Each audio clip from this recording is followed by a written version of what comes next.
August the 28th, 1981. This is an interview with Doug Haas. Well, Doug, the first thing is, like, you, presumably the first time you met Finn was when you joined the church, right? So when was that? I came to St. Andrew's in May of 1967. I had just finished my university studies in Germany and was brought over. Where in Germany? Stuttgart. Really? I did a master's degree in Stuttgart, and through Garfield Bender I was brought back to be organist choir master at St. Andrew's. How did Garfield Bender get in touch with you? He was my high school music teacher. Oh. See, I'm a native of Kitchener. I see. Oh. So you'd been a high school teacher with him, and then you went to Stuttgart and got your... No, he taught me in high school when I was right. a student. And then you went... Why'd you go to Stuttgart? In those days, Europe had better music schools than Canada. I see. So you went there to get your... To get a degree. Degree in what? What's it called? It's in church music, actually. It's a Master of Sacred Music. Is that what the degree's called? Mm-hmm. So then you come back to Canada. Were your parents here? Yes, yes. Were you married at the time? Yes, I was. And did you take your wife to Germany? She's German, so... So you took her to Germany? No, married there. You married her in Stuttgart? Mm-hmm. And then you came back. Did you have children this time? 2 children. One was born in Germany, one was born in Canada. Well, for heaven's sake. And then you came and you joined the church. Yes. How did that happen? Was that on Ed Johnson's retirement? Yes, it was. All right. Ed had actually retired a year or two before that time, and they spent that time looking for another organist. Right. And I think Garfield Bender must have been on the search committee. Right. But the first thing that happened, I'll never forget that first impression of Finn Stewart, because I was led into his office by Jack Clement, who was then head of the Sanctuary Committee. Yes. And I saw this very imposing man sitting behind the desk. I forget whether it was a pipe or a cigarette hanging out of his mouth. Yes, yes. And I think, if memory serves me correctly, his first words were, "Well, so you're Dougie."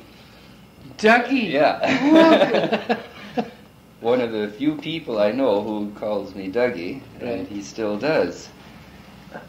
And without any further words of welcome or introduction, he proceeded to tell me the complete history of St. Andrew's. How long? And the music at St. Andrew's. I must say it took quite a while. And we went through the whole service. How he explained in quite some detail how he liked to have his services done. Now, in no way was he trying to say, now, you have to play the hymns quickly or slowly. I don't mean that. But you say he went through the history of the music. Mm-hmm. What did he talk about? Like, how did it start? He talked about people who were singing there when he started, etc. He told me quite a bit about Ed. Yeah. You see, I didn't know the history of Ed, and that he'd been there, was it 30-some years before me, and so I heard all about that. I heard a bit about the choir, some of the people in the choir, difficulties I might have, which I eventually did have, and so I suppose in that hour I got what we used to say in my public school days. I got the lowdown on the church. Yeah, good. And I don't think that I was able to speak more than 1 or 2 or 3 sentences in the whole interview. He just talked. He held the floor. Oh, that's good gracious. And then, like, did he just dismiss you, or what happened? How'd you get out of there?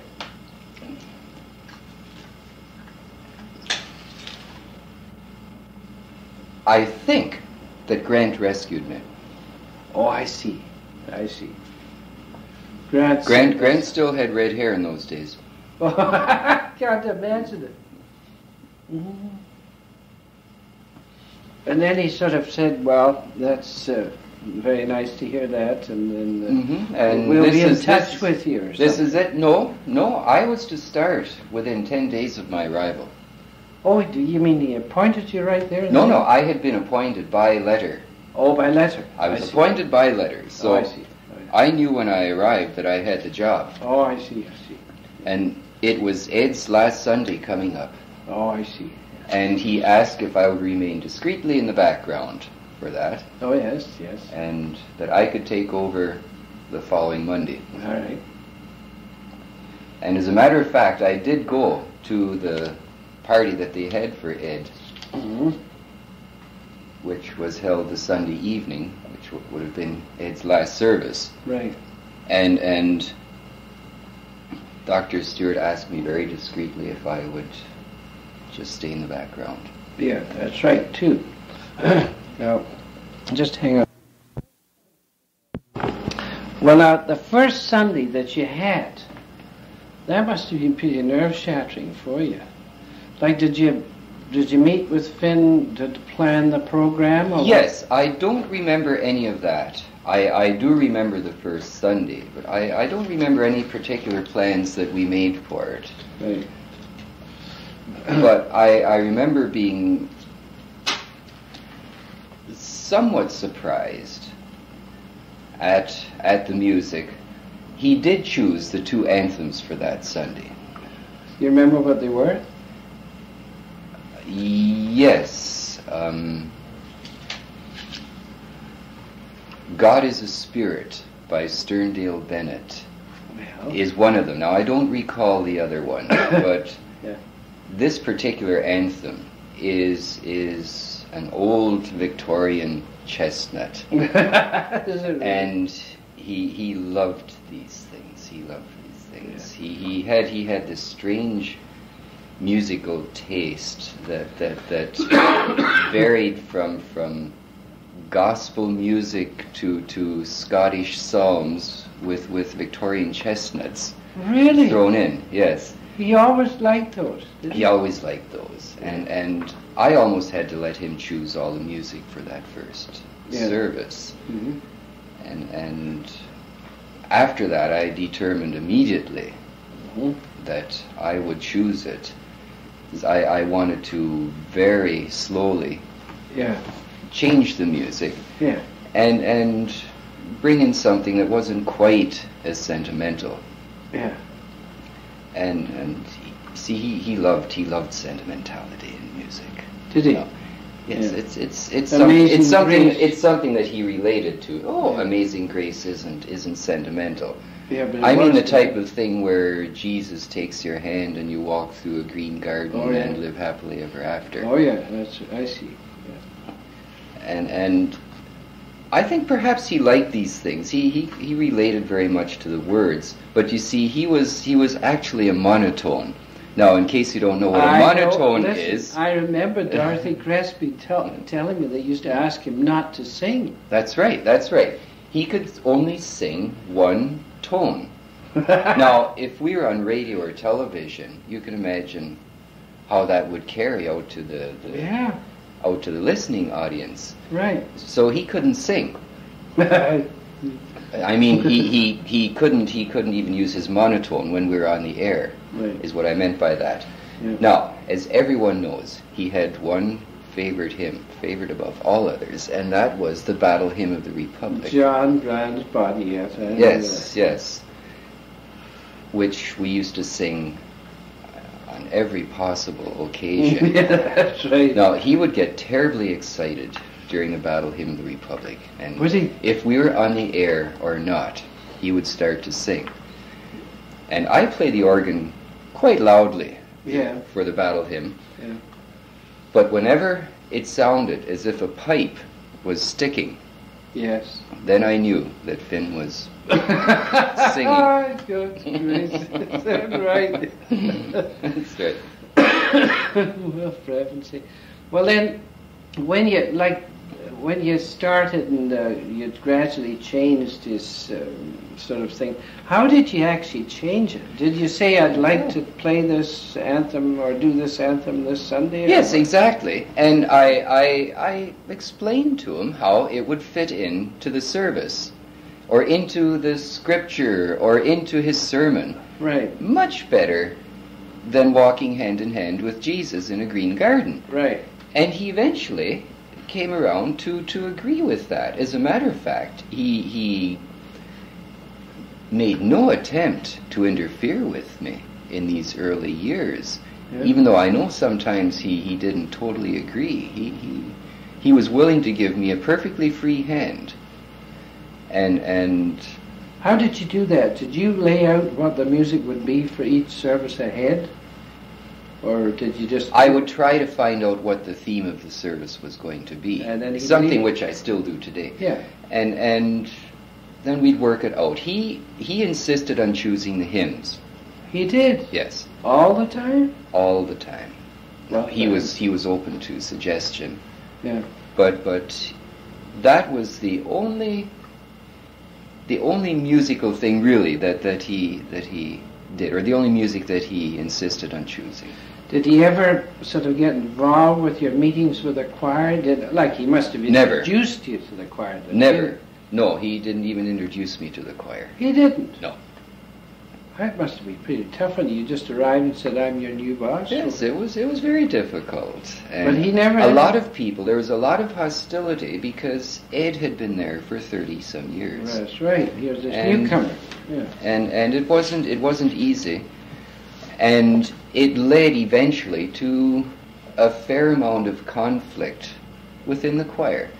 This is no reflection upon Ed and no reflection upon myself. If someone is in a job for 30 years, sure, the person who follows has bound to be some there's bound to be conflict for a while. Exactly. Right.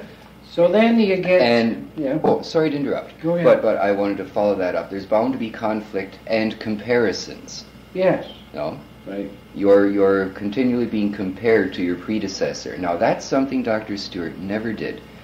He never threw Ed in my face. Good. And said, Ed would have done this or Ed would have done that. Right. He never did that. And I had great admiration for the man because of that. Right.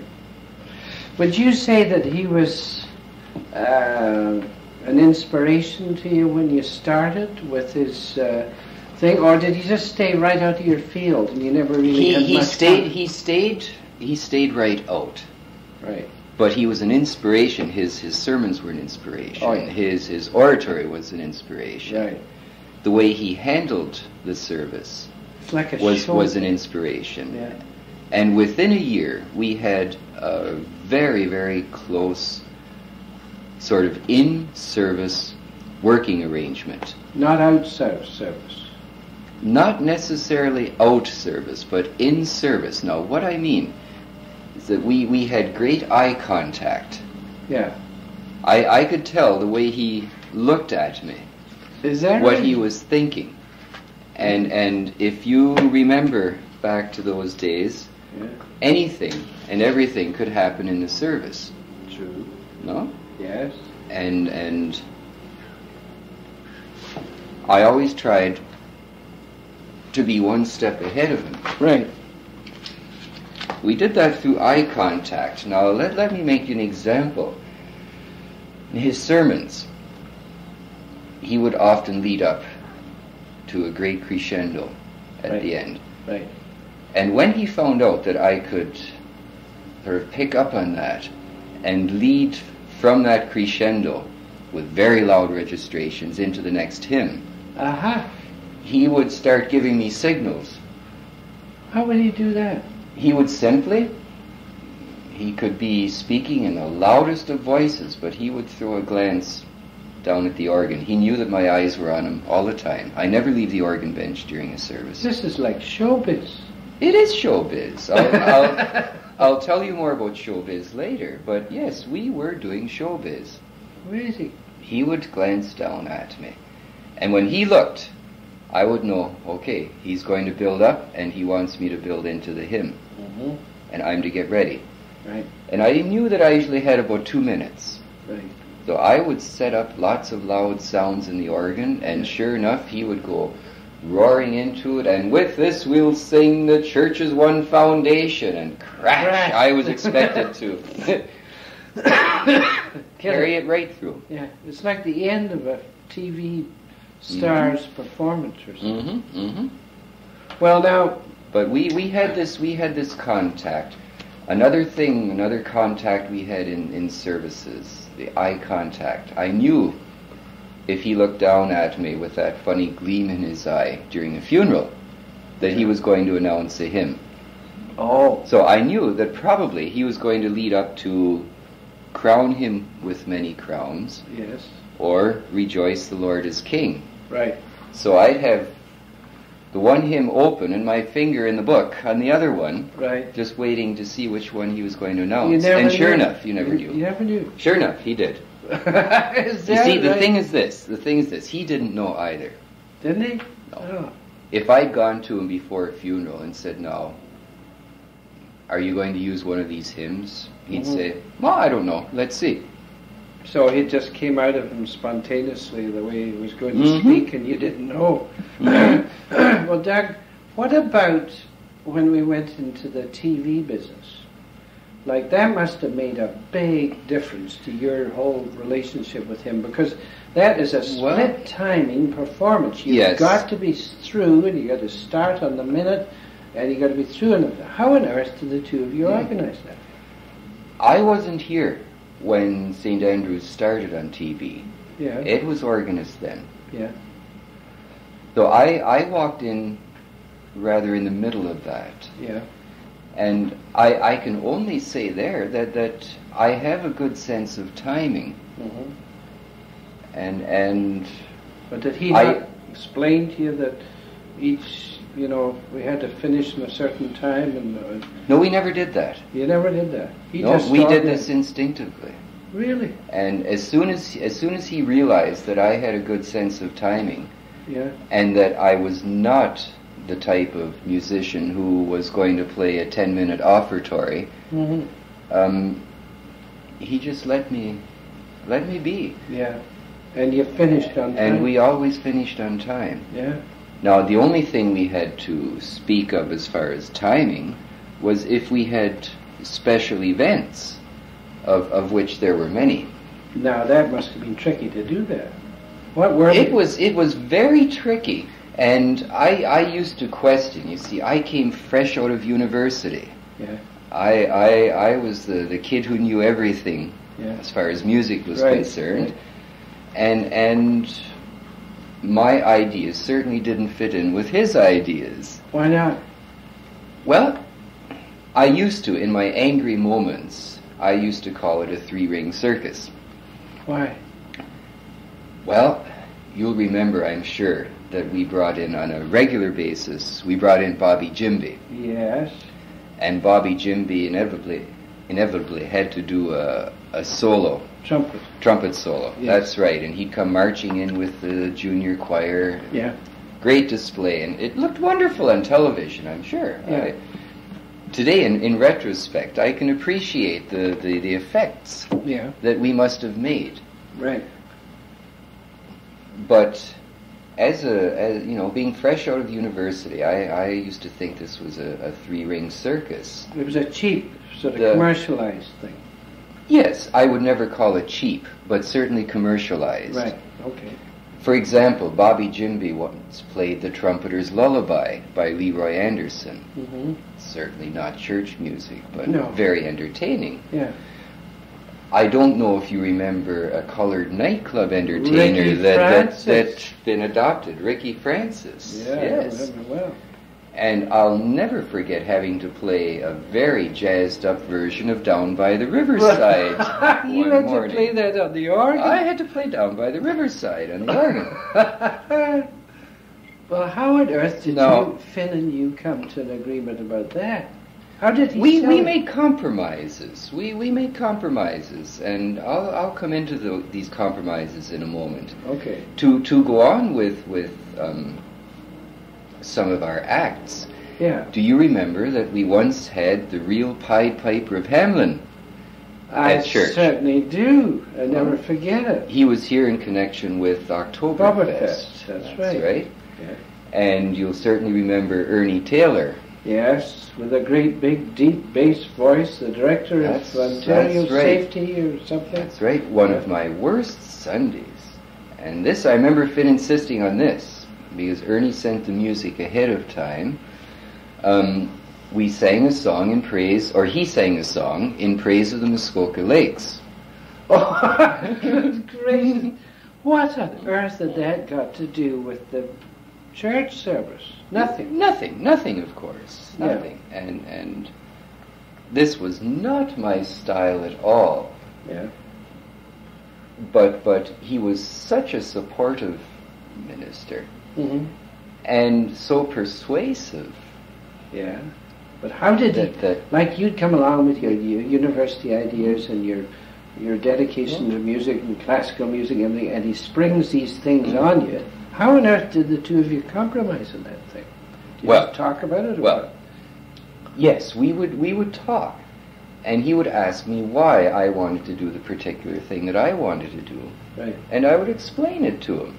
Yeah. And for example, I took a piece of J.S. Bach. Yeah. The dread of all ministers. That's true. And I'd say, look, Bach writes this in a rhythm that goes dum, da da dum, da da dum, da da dum. Right. And he's expressing joy with this. Right. And Finn would say, yes, I see that. Yeah. He said, we'll use that next Sunday, and I'm going to speak about it. Really? So you see, there was his compromise. So you, in talking about your music, gave him an idea for his sermon then? Exactly. And there were many Sundays that he would build his sermon around the organ music. Right. And he would actually have me play organ music within the sermon. I see. Now, what better thing? What better thing? Background or something? Not background, but an actual organ solo. Now, what better thing would an organist want than to be part of the sermon? How did he do that?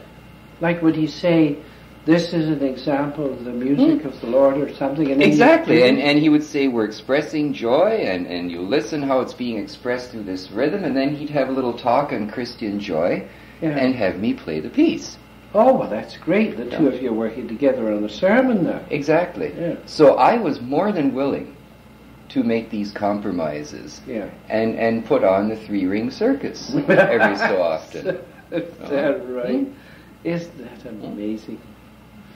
But, you know, do you not agree, or maybe you don't agree, that in doing this 3-ring circus, you know, and we'll get into the junior choir and the jubilati singers a little later, but do you not agree that in doing those things, it provided an example of how the church was changing and not the same old thing, and really... Well, this was... What do you think? This was Finn Stewart. He was the last person on the face of this earth to be old-fashioned. Well, and all these old hymns, all these old things, that's old-fashioned. Yes, but there are things like that are always going to be around. True. But he was right up with the times. You've just mentioned the Jubilati Singers, which was first called the folk choir. Right. Well, you remember 6 or 7 years ago, the great thing in pop music was folk, wasn't it? Right. Well, he just had to get that going in St. Andrews. If that was the rage, we had to have it in church. In the same way, if Bobby Jimby was the rage of the pop world, we had to have him at St. Andrews. I see. So in other words, he seemed to keep so up to date with things that every time a new brand of cigarettes came out and was publicized on television, you'd see him smoking it that week. That cigarette? Yes, that cigarette. I saw him smoke every new brand of cigarettes that came out. Is that right? In the time that I was at St. Andrews. That's right. Just to keep up with the times. Well, I can't associate that with the cigarettes. Let's say that he was affected by the times. Yeah.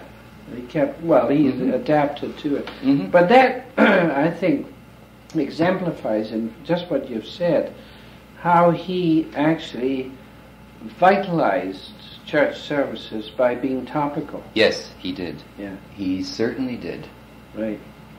So what happened to you then, after you've been through the three-ring circus? Well, I realized also that this was pulling in the people. The church. Was it? Yes, and I think the church was financially very healthy in those days. Well, that's debatable. That's debatable, but but anyway, it was certainly packing the church. good.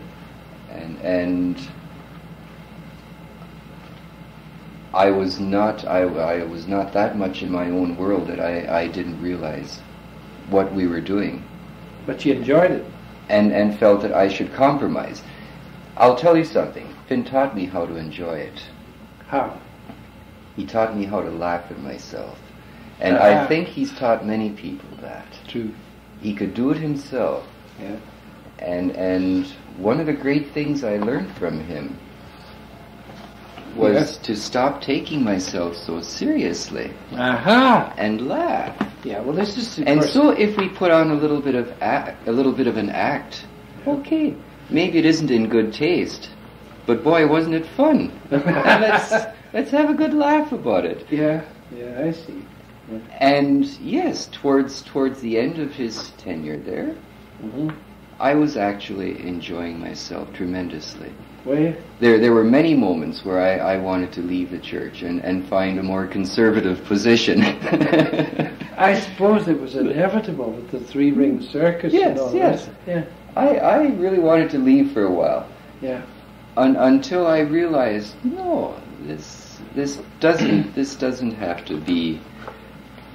Everything doesn't have to be done with a sour face. Yeah.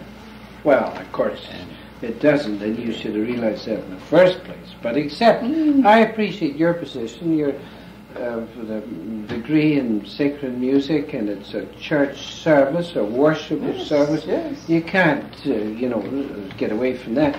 But tell me one thing: the Christmas Eve service. Mm-hmm. Now that, to me, is the most moving and theatrical performance that I have seen in any church anywhere, and I've been quite a few places in the world to see it.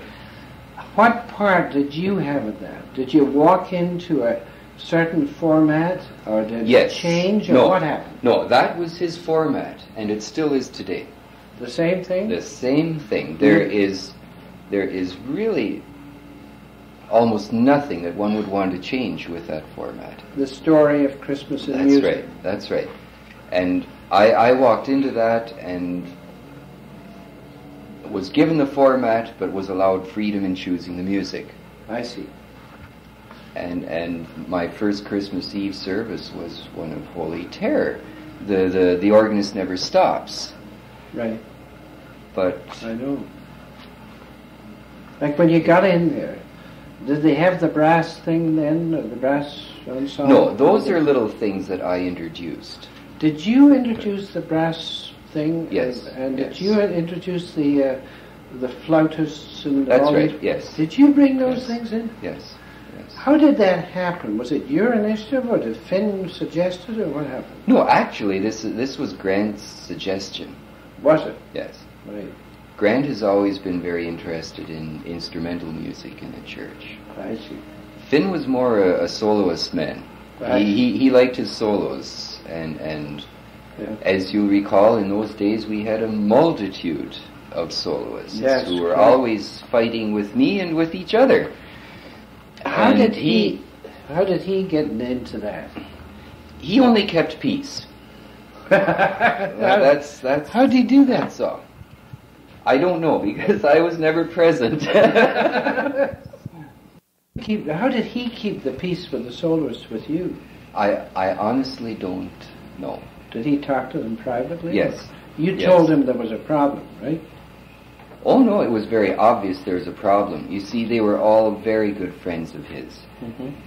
They were not of my generation, which made a difference, unfortunately, but it did make a difference. Oh yeah. So they would go to him, and without interfering in any way, he kept the peace. Yeah. Now, these people eventually left the choir. We had a few years where there were only perhaps 15 people in the choir. Right. And he went along with that, and again supported me. Yeah. But all of his friends eventually left the choir, simply because I couldn't go along with the continual amount of solo work. Oh yeah, I see. That they wanted, and also that in a sense that he wanted. Right. Again, coming back to the walking in the garden with Jesus, he liked that kind of music, yeah. And there are a lot of solos in that vein. I Walked in the Garden Today. Yeah, that's right. Was one of his favorites. Right. And that era ended, I suppose, 3 years or so after I started. That's right. It's changed now. It's a whole different thing. Mm-hmm. Well, now, are there any other instances, in the years you've known him, which after all were a considerable number of years until you retired, that stick out in your memory? Yes. I could tell you a story, for example, of a minister retired by the name of Lawson. Mm-hmm. Lawson would come in sometimes and assist with services. He was, in those days, I'm going back 5 or 6 years now, he was already retired, a very dicey old man. How do you mean dicey? Like he was dicky? Well, you know the Irish, don't you? Yes. And well, you mean he was sort of physically a bit thing, or he was what? No. He was just very, very peculiar. That would be unkind to him. No. Well, eccentric. He felt. I think he was one of the British Isle people who come to North America feeling that we're all colonials. Oh, I see. Very superior gentleman. Yes, very superior English. gentleman. No, Irish. Irish. Black North of the Golden South. I don't know. No. But it only manifested itself with me in this respect. That I came in perhaps 9 o'clock on the Sunday morning to find that Lawson was assisting with the service. Right. And he started to go over every detail of the service with me, in front of Finn, by the way. Yeah. And was saying, now when I turn to the right, which of course, my dear boy, is to your left, I would like you to play a little bit of music here, and I'm going to say these words, and I want you to immediately do this, and was very, very just dictatorial. But why was he interfering so much? Was he a guest sort of thing, or what? I don't know. I suppose that's beside the point. Yeah. But when Finn Stewart saw that I was getting annoyed, and I think he himself was getting annoyed, he said, Lawson, when I look at Dougie, he can tell me which side of bed I got out of. Is that right? In other words, stop telling you what to do. And, well, it might be beside the point. Since then, Lawson has never spoken a word to me. But does he ever appear again? I don't remember him at all. Not recently. No. This is back a few years. Right. But I suppose the point I'm making is that he was always on my side and very supportive there. And that's one of the examples that yeah, well, that's a very fine thing. Show that. Yeah. I must tell you a rather funny little story. Sure. Do you remember when we used to have Remembrance Day services in the Lyric Theatre? No. Remembrance Day was... That was before my time.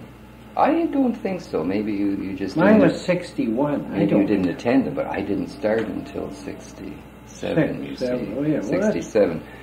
So this would be in the early 70s, that Remembrance Day was the holiday. Mm-hmm. Oh, I see. No matter which day of the week it fell on. Right. Remembrance Day was a holiday. Oh, that's right. And they would hold services. The Legion would put on a big service in the Lyric Theatre. Mm-hmm. And he always he of course held the service. Yeah, I was at the cenotaph, but I never went to the Lyric. Yeah. Well, he would take me along to these things as the pianist. And he'd bring along one of his favorite hack soloists to sing There Is No Death. Oh, yeah. But my part of the story here concerns afterwards. Because the great thing after these services is to go back to the Legion and drink punch. Oh, yeah. Now, I didn't know the first time I went back with him that this punch was made up of rum and red wine. Oh, very strong. I thought it'd be apple rose or something. Yeah.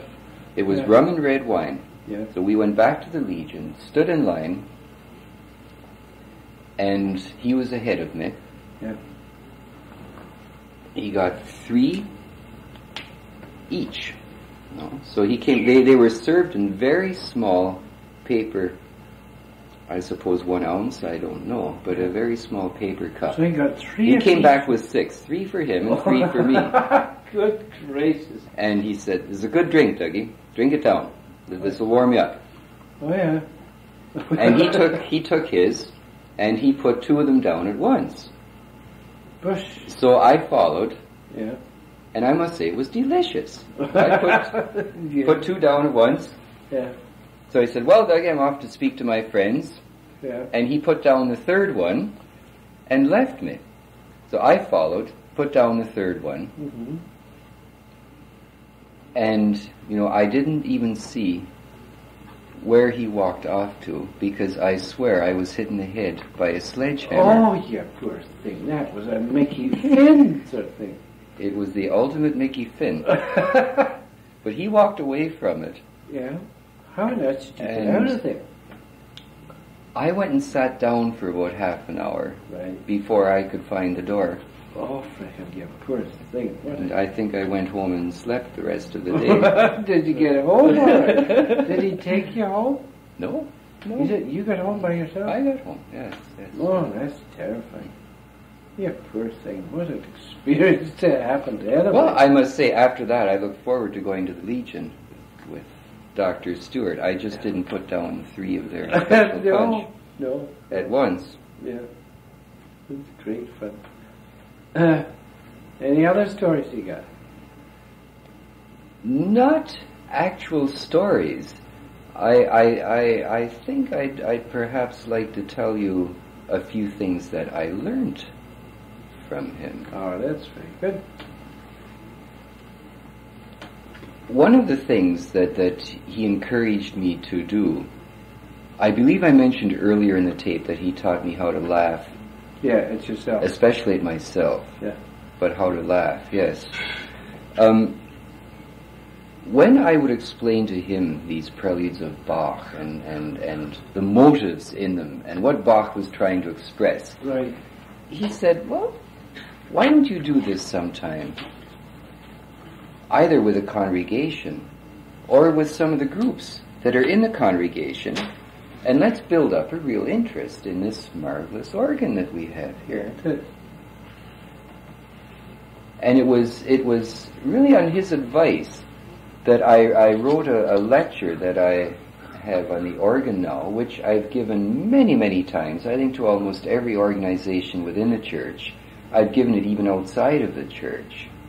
And it's done, I remember giving it one Sunday morning in place of the sermon. Yeah, I remember hearing you. But that was with Grant. People through the church and this one. Yeah. Yes, but that's right, I do it with new members. Yeah, I remember you took part of the service and Grant said, you've taken away half my sermon time. Remember that? Yeah. But that was on the encouragement, on the advice of Dr. Stewart, that I started to do this. And it's really created a tremendous amount of interest in the organ. Another thing he taught me, see, after about my 3rd year there, when all the former friends of Ed Johnson left the choir. And as I said before, I was fresh out of university, felt I knew everything. The choir went down to perhaps 15 people. Yeah. And he encouraged me there. He was, again, very supportive and said, just slowly build it up again. But how did you, did he do that? Or No. You see, this is something I must interpose here. If you had a good idea, right, and it was successful, right, then he took credit for it. Yeah. But if it failed, yeah, it was your idea. I see. Well, how did you build up the choir? Well, he taught me how to make personal contact with people. You see, he had an open church. Yeah. Do you know that the doors of that church were never locked at night while he was there? Yeah. Now, vandalism in those days was not the problem that it is today. That's right. We would have a few harmless winos. Yeah. And there were many mornings that we'd walk around the church and pick up the wine bottles. Is that right? Yes. They would come in, sleep in the church, yeah, and he didn't mind. Well, there was many a night, I know to the horror of Molly, that he would take one home with him. A wino. And let him sleep in the manse. Oh, yes. For heaven's sake. Yes. Yeah. But he taught me there that if you want to have a good contact with people, you have to be available for these people almost at all times. You have to give the impression that you have an open door policy. I see. Or what I call his open church policy. How did you apply that in getting... I applied it to the choir. I started to call all my people. Well, what sort of people? The people that were in the choir Yes, already? yes.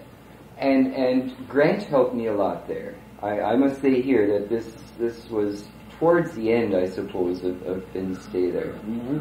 And it was Grant who helped me make up a list of potential people that he knew. Yeah, these would be that might be new people. Yeah. That might be interested in singing. Right. And I started a telephone campaign. Yeah. Which has never stopped, really. By yourself? By myself, yes. But it was really following Finn's example of letting these people know if they want to sing, or if they want to talk, or whatever. Yeah. If they want to go out after practice and have a few beers, that I was available to do that. And that I was part of the church. Yeah. And a church that I was damn proud of. Yeah. And after a year or two, it really took that long for it to catch on. Yeah. But the musical people in the church began to realize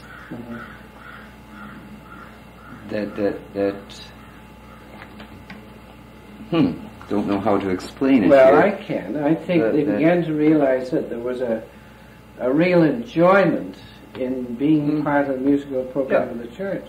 But this is something he taught me, how to make that initial contact. Yeah, I see. And how to get people to enjoy themselves. Right. What about the junior choirs? How on earth did that ever start? Well, I was never good with junior choir. Yeah. So consequently, we've always had someone else doing it most of the time. Did Finn start that? No, I think Ed Johnson started that. Did he?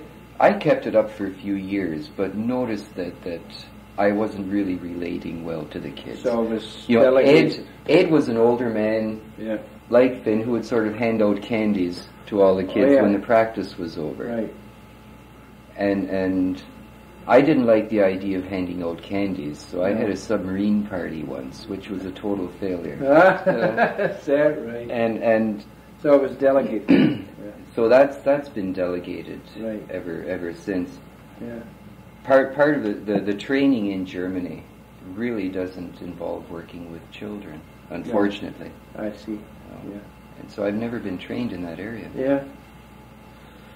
Well, Doug, that's terrific experience. But his sense of personal contact and his sense that he was the church. Yeah. I find that the people in the choir like to feel that I'm a church almost all the time. I've had people call me up there at night. I've had people come around 9:30 at night just to look me up and say hello. Really? Or say, well, we're lonely tonight, do you want to come out and have a drink? Yeah. And that's something that I've sort of taken his example there. Right. Because, you could walk into that church any time of the night or day, right, especially the nights, yeah, and find him there. Yeah. Amazing. Now, he had his days off, of course. Yeah. But in general, one could say that he was available 24 hours of the day. Yeah. And he taught me that if you want to be successful in church work, yeah, that's what you have to be. Do you have available 24 hours of the day. Do you have a lot of that now? Yes. Like how? That people ring you up at 10 o'clock at night and say... Oh, that's become normal. That's become normal. No, I find now that following his example, I can do a great service to the church by being around there as many nights of the week as possible. Really? Our church has become pretty desolate at nights. Mm-hmm. I mean, desolate of our own members. Oh yeah, we have a lot of outside groups. Yeah. There's so much activity. So what do you do? They're all outside groups. You would be surprised. You should spend a night at the church. Yeah. Find out how many people don't know where to go. Could we use the telephone? Could you help us find this? Yeah. I've done it. One of the scouts hurts himself. Could you call a hospital? You don't go every night. No, I don't. But I work at church many nights, simply because to survive financially, I have to teach at the university. Right. Maybe 3 days of the week. Right. So you practice. So I do a lot of my church work at night. Right. And I'm continually, well, sometimes I consider it a bother. Yeah. Yeah, I was going to say to you now, those are very useful experiences you've had, and your own lessons you've learned from Finn, but supposing, like, you just set aside of the whole thing, and you think of the man as a man, and the man that you've known since 1966. What do you think of him? What thoughts come to your mind? A very intensely humane, loving, benevolent dictator. Dictator. All right. How do you mean dictator? Well, let me explain that with one incident I remember. When I started, to repeat myself, with my head in the clouds, I didn't even know what my music budget was. Right. He wouldn't tell me, and I suppose I didn't even bother going to one of the board members to say, look, how much am I allowed to spend this year? Right. But he would say, whatever you want, go and get it, and just let me worry about the board. Okay. Okay? Yeah. But on the other hand, you might recall we had many concerts in those days. The concerts then were more successful than they are today. We're in a little bit of a dry period in the moment.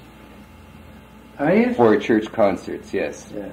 Okay. The congregation isn't responding well, except to the noon hours. Right. But an evening concert in the moment is a total failure. But in those days we would earn money, but I never knew where the money went. Yeah. No, he'd just say, seal the envelope and turn it into Emily. And that's the last I saw of the money. Right. Right. Now that's perhaps a strange way of...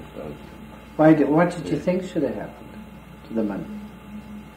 I thought it should go into a music fund of some sort or a concert fund, but Yeah.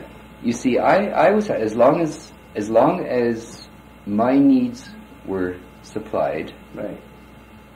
I felt, well, what does it matter where the profits go? That's right. That's Yeah. right. Yeah. So I think I can call it a benevolent dictatorship. Yeah, I see your simile. Yeah. Well, you know, like I think you'd agree with me, like the man's gift of oratory was something outstanding. And, you know, you must have had some instances where special sermons or something touched you, or... Oh yes. They're please continue. Well, like, apart from the tremendous, shall we say, theatrical appeal of the Christmas Eve service, or apart from to me, because it means a lot to me, the armistice service, there were certain times when, because of the topicalness, or whatever the word is, of his sermons, it really got me down to the core. Did it ever happen to you? Exactly. And to close this interview, I want to finish up what I feel within Stuart, what he taught me and what he taught anyone in the church who cared to listen, in 3 words. And I think his whole philosophy, I'll always think of him in 3 words, and that is, eternity is now. Eternity is no. Now. Now. Well, all right, expand a little bit on that. That's pretty deep sort of philosophy. It is, but there he is for me in 3 words. Eternity is now. You mean what he was is for eternity and will ever be for Yes, eternity? but it is being lived right now, Yeah, not off in the clouds in the sky, yeah. but right now. Right. Great. And that's how he changed my whole life. He did. Yes. He really did. Yeah. When you say changed your life, like you must have, I remember asking you years ago where you wanted to go and what you were going to do, and you told me you wanted to FR, whatever the thing is, RCFR. Or a degree, perhaps. That's right. Mm-hmm. Did his influence on you change that thing? Where are you going to go Yes. They'll give that to me some days, an honorary degree, so I see. why should I earn it? But his, I see. But his influence on you did sort of change you towards going to an academic goal. Why was it that you, or why is it that you seem to enjoy your job in that church?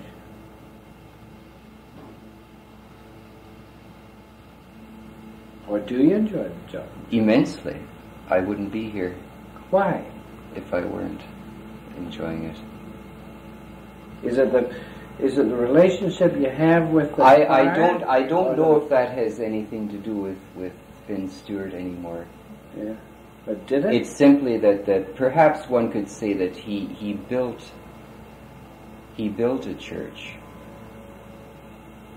where one is free to be oneself. Very good. And still be a Presbyterian. Great, Doug.